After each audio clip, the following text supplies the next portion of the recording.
Australian woman Justine Damond shot dead by police in Minneapolis. The shooting of an Australian woman by U.S. police has raised serious concerns after it was revealed the officers did not have their body cameras turned on.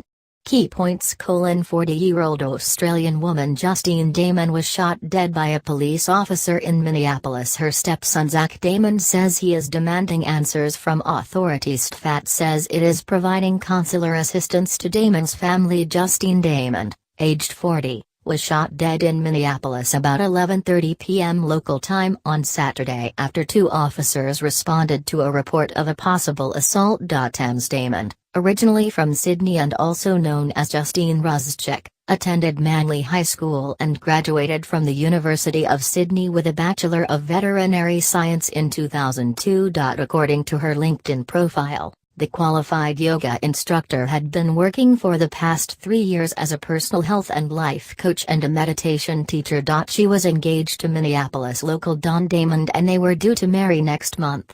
Photo: a woman was shot in an alleyway in the Fulton neighborhood of Minneapolis. Star Tribune: Richard Songtateri, her stepson Zach Damond, 22, said she called police after hearing a noise in the alleyway near their house in the suburb of Fulton. At one point an officer fired their weapon, fatally striking a woman, the police department said. Officers were dispatched.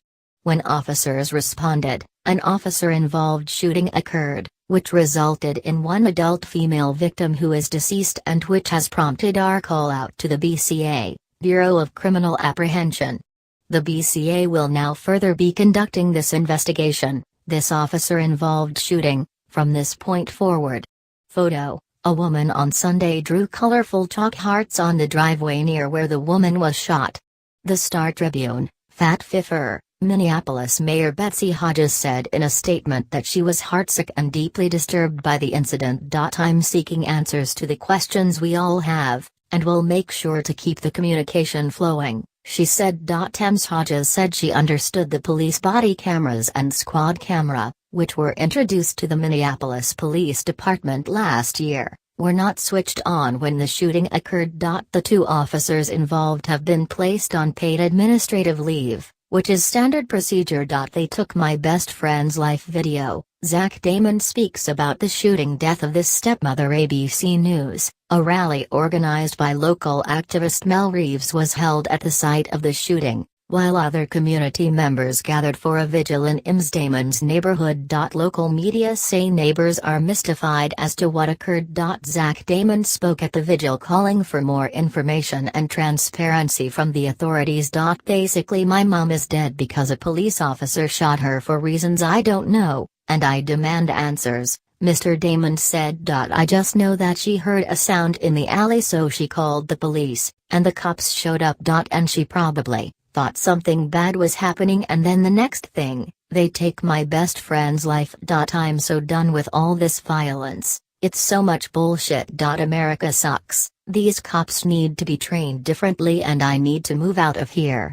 Video: Justine Damond appeared in a testimonial video for a workshop she attended in Sydney. Image: Facebook, Don Miller Damond. ABC News: a woman named Bethany, another speaker at the vigil who claimed to be a friend of Ms. Damond, described her as a beautiful light.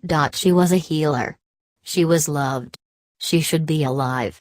She should still be here, she said. Living a new life. Communities United Against Police Brutality. President Michelle Gross said Ms. Damond lost her life being a good neighbor. External link: Women's March video. Allison Monahan, who trained Ms. Damond in some alternative therapy, described her as the most beautiful person who was all about giving to other people. Ms. Monahan said the vibrant Ms. Damond moved to the United States to follow her heart and was living a new life.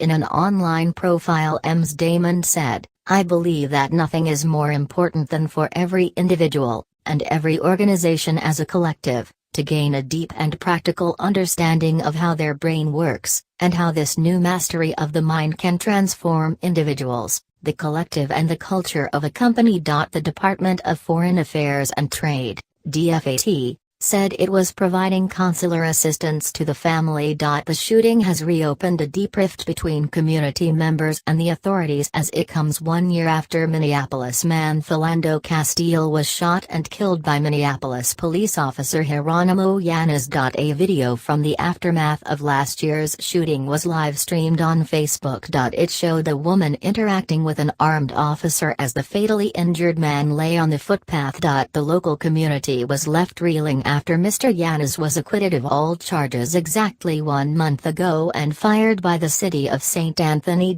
Leslie Redmond, the vice president for the Minneapolis NAACP, National Association for the Advancement of Colored People, has called for a federal investigation into the latest shooting. I am shocked and appalled by the limited amount of information available right now.